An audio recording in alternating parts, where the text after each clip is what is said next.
السلام عليكم ورحمه الله وبركاته. ازيكم يا حبايب قلبي؟ عاملين ايه؟ يا رب تكونوا بخير. النهارده ان شاء الله هنعمل فاهيتة الفراخ، حاجه تحفه بجد، بسم الله ما شاء الله. قبل ما ندخل على مقاديرنا يا ريت تحطوا اللايك والاشتراك في القناه عشان يوصلكم كل جديد. وانا بحب جدا ان انا ارحب بالناس اللي بتنضم معايا في القناه ان شاء الله، وان شاء الله مش هتندمي. يلا بقى ندخل على وصفتنا ومقاديرنا. انا معايا هنا هيت البانيه، هقطعه كده بالعرض تمام كده، الشرايح زي ما انتم شايفينها كده، متبقاش حتت كبيره قوي، متبقاش حتت رفيعه قوي اهوت. ما شاء الله اخلص الكميه كلها. بصي يا حبايبي انا كده خلصت خلاص، هاخدهم كده ببوله ماشي، واقوم رايحه على النار بقى. جيب طاسه كده، احط فيها معلقتين زيت وانزل بمعلقه توم.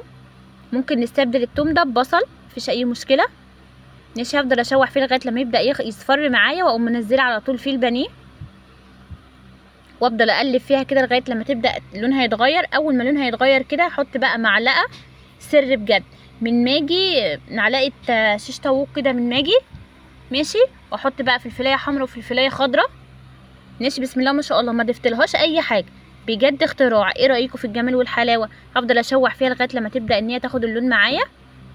هجيب بقى كده في النص اعمل فتحه واحط فيها حته فويل، وحاطه بقى فحمايه كده على نار تانية، احطها كده بتخليكي اكنك بتاكلي فراخ على الفحم بجد، حاجه من الاخر.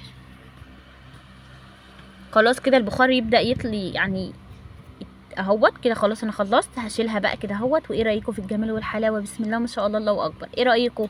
لا بجد الطعم رائع. ولو عجبكم الفيديو يا جماعه يا ريت تحطوا اللايك والاشتراك في القناه ان شاء الله عشان يوصلكم كل جديد. والسلام